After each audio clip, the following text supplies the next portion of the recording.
bonjour Rosa. Bonjour Sophie. Donc cette 11e journée scientifique est consacrée à la transmission des savoirs et aux apprentissages. Alors quels sont les axes qui vont être plus particulièrement présentés, travaillés? On va travailler sur 2 axes. La question de la transmission dans les familles, tout ce que c'est la transmission inconsciente, et d'autre part les obstacles qu'on peut y avoir dans la transmission culturelle. Et quand la culture, les éléments culturels qu'on veut transmettre ne sont pas articulés avec les cultures d'origine des sujets qui sont en situation de prendre. D'accord. Et alors pourquoi en 2015 aborder ces sujets de cet angle-là? Parce que c'est un sujet d'actualité par rapport à les nouveaux moyens de communication dans lesquels il y a la croyance, comme il y a tellement d'informations, qu'on pourrait tous s'approprier du savoir, parce qu'il y a beaucoup plus de stimulation, d'accès plus facile, sans prendre en compte la dimension affective qui fait que les sujets peuvent vraiment s'approprier et réutiliser ces savoirs. Parce comme ça, c'est pour ça qu'actuellement, il y a toute la question de la surintelligence, des enfants qui doivent sauter des niveaux sans se rendre compte que, du point de vue affectif, ne sont pas mûrs. Pour s'approprier. C'est pas lié à l'affect. Ouais. Et puis je crois qu'il y avait aussi la question des métacadres qui contiennent plus de la même manière tous les éléments négatifs, et que du coup ça réémerge de façon... Oui, ça réémerge d'une façon très particulière, que c'est les problèmes de surexcitation dans les classes où les enfants sont incontenables, ou dans les maisons où il y a beaucoup d'agressions parents-enfants, etc., mutuelles.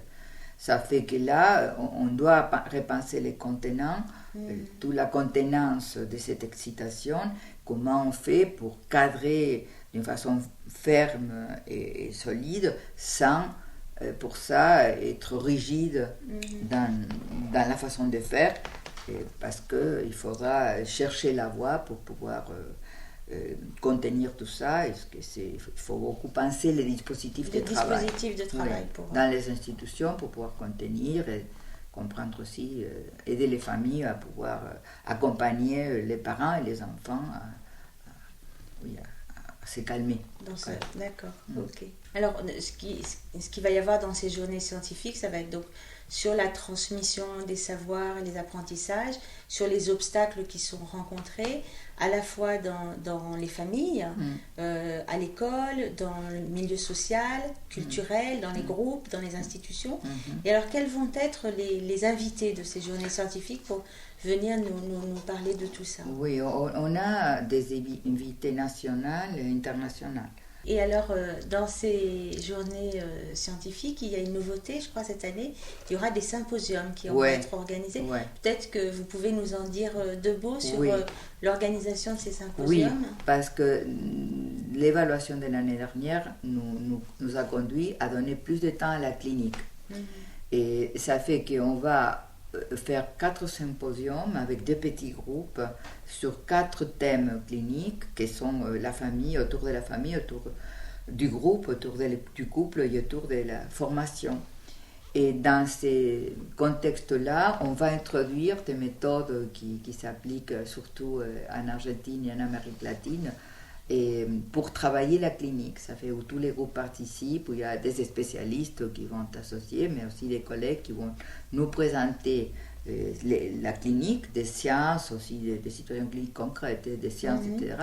Et il y aura aussi le public qui pourra participer et faire intervenir. Mais on a aussi l'autre partie du travail clinique, on le fait toujours depuis le début des journées scientifiques, et on est sur la 11e, qu'il s'agit de travailler un jeu de rôle, la situation clinique, un jeu de rôle par les étudiants d'Absélien, mais avec la salle large, c'est-à-dire un groupe de avec des résonances sur la grande salle de 100-150 personnes. Alors, du coup, l'après-midi, ça sera divisé en ateliers, en ateliers selon les thèmes, famille, groupe, institution et apprentissage. Oui.